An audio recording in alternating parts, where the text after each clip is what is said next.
Tales of Berseria is underrated. Okay. Okay. It's a wonderful game and I love it, but I think it got a lot of love. It sold like 2 million copies. Well, maybe nowadays people kind of shit on it a little bit. Yeah. Yeah, but I don't see it as underrated. I think it's popular enough and it was rated pretty well in my opinion. I think it's one of the most popular Tales games. If you could go to an arcade, what games would you hope to see there? I'd love to see, I don't know, I wasn't really big into arcades. When I was little, my mom didn't want us to play on the arcade, me and my brother. And I don't even remember why. I think it was because she just didn't like video games, and because we liked video games a lot, especially me. She decided to bring the NES home. We got an NES. My aunt gave it to her so we could have it, and she preferred keeping us there instead of letting us out, going to the arcade. She didn't like that. So I'm not as fond, even though I did play a lot of arcade games when I was a little kid, I'm not that fond of them. So I wouldn't know how to answer that question. I guess what I would expect if I walked in an arcade will be to have the games that stand out. The good ones, the classics. That's it. What's your number 2 hobby after RPGs? Of course that's the case. That's my biggest hobby, playing RPGs or playing video games in general. I think my second hobby is playing the guitar. Definitely. Along with the music, just playing along with a lot. I know over 200 songs. Most of them I'm not that good at them, but I know them. I can play them at least, and it's a hobby. It's not like it's something professional or anything. So yeah, I think my second hobby is that, playing the guitar while listening to the actual songs, playing along with them. I love that. I do that almost every single day for at least 30 minutes, man. So yeah, definitely my second favorite hobby. Your stream of Star Ocean: The Last Hope a couple of years ago inspired me to buy it. Good, that's a dirt cheap game. Both the 360 and PS3 versions go for like $5, $10 max. And the digital version, which is a digital remaster on the PlayStation 4, it's often on sale. So you didn't need the inspiration, man. That's a dirt cheap game. But yeah, I had a blast. Incredible combat system. That's an incredible game. That is an underrated game. Unlike Berseria. I love Berseria, and I love The Last Hope, but The Last Hope has gotten a lot of shit throughout the years since it was released. A lot of people hate that game, and it didn't get the ratings it deserved, in my opinion. That is an underrated game, The Last Hope. Is there a video about the worst series games in franchise, like from Final Fantasy, the worst FFA? No, I've always wanted to do that video, but I think that nowadays people don't give a shit about bad games as they used to. They used to care because most YouTubers, myself included, were like trying to be funny about them, trying to rant and swear and get angry, or just, insult them and be funny about them. But nowadays, a lot of people don't do that anymore because YouTube's censorship program became a big thing, and everything we do on ranting and swearing and getting angry and being negative, even if it's comedy, they don't like it, okay? So I think it died, and most people don't care about bad games anymore. And I've noticed, I can't speak for other YouTube channels, maybe they do make content about bad games, and I don't just mean James Rolfe. Maybe they do, and maybe people like them, but me, I've noticed that in my personal case, in my channel, people don't give a shit about the worst JRPGs or bad games or obscure, mediocre games. They just don't. There's just not... it's not the same anymore. It used to be a lot of attention back then. Even if the game was bad, the moment I started talking about it, people cared. And nowadays they just don't. I don't know why. So I'd love to do that video. Trust me, the worst JRPG on every series. But I don't think it's gonna be successful. Can you include an overlay that shows the current song? I wish I could. I've tried that several times and I just can't. For some reason I can't do it. I can't bring myself to do it. And I've seen online tips about how to do it, and I read it and I'm like, where is this fucking algebra, man? I wish there was an easier way, like click here and that's it. No, it's like download here, put it there, open the settings, put this there. I know I can do that if I put my mind to it, but I'm like too lazy for that. I'm getting old, man. We heard about Star Ocean, The Last Hope, getting a lot of hate for voice acting. I know for a fact there was a couple of characters that were pretty bad, but the rest was pretty damn good. Some top-notch actors worked on that game. It was just the little girls, Limo and Miracle. And Miracle has a really good voice actress. She just didn't do a great job for that character. Limo sucks. Last Hope is 49 cents on Steam. Holy shit. They drived Alpha, Omega Scene, and others that do rants like them. They drive them away. They drove them away. I don't know why Alpha, Omega Scene quit YouTube. It's most likely because of that. Like I said before, I listened to a podcast that's been out for like 4 years. Right around the time he quit the first time.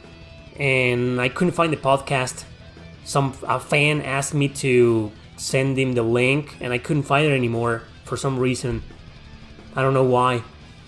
I do remember that podcast where he explained that YouTube had become this big political monster that, just rejects certain type of content, and it doesn't work anymore. Do you think Tetsuya Nomura engaged?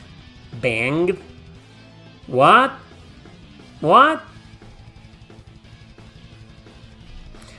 Final Fantasy IX has really charming character design. Yes, it does. Do you think there's a game with better character design? There's a lot of them, right? JRPGs with great character design like Final Fantasy IX, as in charming character design. Well, you gotta understand that Final Fantasy IX had this kind of chibi style of character design, if that's what you mean. There's a lot of them out there. Usually that's a style that gets a lot of hate and rejection. A lot of people don't like the chibi style in JRPGs because I guess it takes some of the seriousness away, but there's been a lot of 16-bit or 8-bit style indie RPGs or even great JRPGs, AAA or AA JRPGs, right, with that style still modern nowadays. Star Ocean 1 and 2, I can think of them, or the Breath of Fire series. The art style kind of looks chibi, but that's because that's how they were made back then. I think this Gaia might be one of the most charming character design I've ever seen because they're still doing it. I mean, their character sprites are still like on the small side of things, on the chibi side of things, and they look great. And they look charming enough. I mean, who doesn't love the freaking preenies, right? I love that. So yeah, there's a lot of JRPGs with charming character design. Final Fantasy IX is definitely one of the best. But, this Gaia, I'm not the biggest this Gaia fan, but I love the character design. The way how they combine this dark, Halloween-esque style with their characters and their settings. I dig that. I like that. Can you recommend a modern JRPG that's not a chore to play and finish? Yes, how about you go for... You mean not a chore to play and finish, as it's you don't want the game to be long or very hard? I assume that's what you're asking, right? Okay, so... how about...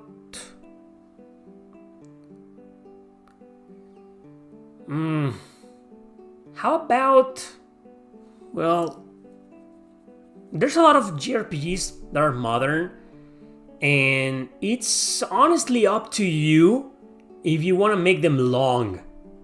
I mean, I was gonna say Star Ocean 6, The Divine Force. It's pretty balanced. Well, most of the time there's a couple of boss battles that are kind of broken, But if you stick to the main story in Star Ocean 6, I think you can easily beat it in like 20 something hours. And 80% of the game is not hard. And if you stick to the main story, like I said, it's not gonna be long. Okay? I think it's up to you when it comes to... If you feel like playing some modern JRPG is a chore because they take forever, I think that's mostly up to you, man. I keep saying this, I've been saying this for years, but RPGs are not as long as people make them out to be. They're not. They are if you explore every single corner, if you play them on the hardest difficulty, if you grind like crazy, if you do all the side quests, if you talk to every motherfucking NPC. Of course it's gonna be long, right? But if you stick to the main story and ignore everything else, and play the game on normal or easy mode, you can enjoy the game and beat it in like 20 hours, 25 hours. That's it. That's all you gotta do, right? But if you're looking for a modern JRPG that is not hard, it's kind of weird because a lot of modern JRPGs give you the choice to play them on easy or even normal. Some modern JRPGs on normal mode are not that hard, so you can go from there. Somebody's saying Melodies of Steel, that's Fuga. Fuga 1 and 2 are pretty short. They don't waste your time, they're pretty linear, and they aren't that hard, that challenging. There aren't any difficulty settings in those games. But yeah, Fuga Melodies of Steel 1 and 2, you can beat them in like 15 hours or so. That's a great answer. Scarlet Nexus, Nier Automata, some action RPGs tend to be kind of short if you stick to the main story. And yeah, there's a lot of them. Although Scarlet Nexus, let me tell you one thing. It's a great game, but I don't think it's for everybody because the battle system is kind of hard to get into. It isn't easy to understand what you're doing. I recommend playing Scarlet Nexus on easy the first time because it's not that hard, but if you don't fully understand the battle mechanics and if you don't get good at them, you're gonna die miserably over and over again. Scarlet Nexus, I played it on easy and I loved it. I had a blast. But I think it's a game that if I would have stick to normal, I don't know, I would have suffered a lot. Because that's because I'm not that great at action RPGs. Anyway, thank you, Game Fantasy. What if that JRPG asks you to find a true ending, and it becomes a chore somewhat? Exactly. Yeah, I hate true ending bullshit. You know me, man. And some of my favorite games have true ending shenanigans. What's the most boring RPG you ever played? Probably Valhalla Knights. Valhalla Knights on the PSP. That game is ridiculously boring. It might be a great cure for insomnia. Now that I think about it, one of these days, if I feel like I'm not, if I can't sleep, I'm gonna get out of bed and play Valhalla Knights on the PSP. Shadow Tower is another one. Shadow Tower, Kingsfield, those games, those early From Software games, are boring as fuck, man, boring. Well, I guess they aren't that boring because you die miserably quite often. And if you die, you're like... you're playing the game, you're falling asleep, and then you die, and you're like... then you fall asleep again. Sometimes watching JRPGs is more enjoyable than playing. Hence why streamers became stupidly popular. A lot of people do playthroughs of JRPGs, and instead of playing the games, people just watch them play the games. To each their own, I don't like that. I like streaming, of course, and I've beaten a lot of JRPGs in this channel, I've done playthroughs. But I'm not really a streamer viewer. I'd rather play the game. But if you were not, and if you'd rather watch somebody else play it, link to my Twitch channel in the description, everybody. Follow me on Twitch. I am currently doing a full playthrough of an indie RPG, strategy RPG called Tears of Avia. I got it for dirt cheap for like $5 on the PlayStation Store. Originally it came out on Steam, exclusive to Steam 3 years ago, and I remember the publishers PQ Entertainment reached out to me hey, here's a review code for this game. And I was like, oh, what? Why are you sending me a review code for a game that I didn't ask for? But they did. And I'm grateful, but back then, 3 years ago, it was just that, a Steam exclusive, and I wasn't playing on Steam back then. I still am not doing that nowadays. But back then I was like, thanks I guess, but I'm not gonna play it. Do you have a console version of it? No, Steam exclusive. And a couple of years later, the game was released on PlayStation 4, PlayStation 5, Switch, and it's everywhere. And I was like, damn. I was like, hey, I know it's been like 3 years, but do you happen, just out of curiosity, do you happen to have a review code for like the PlayStation 5 version? Just in case? No, I didn't do that. I bought the game. And I've been streaming it on Twitch. So follow me on Twitch if you want to watch it. I think it's a good game. It's not wow, but it's good. I like it. It's a very slow game. It starts off kind of mediocre and generic. And I was like, man, I kind of would like to have my $5 back. But then on my second playthrough, my second stream, it got better. It got much better. The game more interesting, more, I don't know. It got better. I like it. Tears of Avia. A-V-I-A. Avia. Tears of Avia. Pretty good so far. What are your thoughts on Star Ocean 4 and its protagonist? I love Star Ocean 4.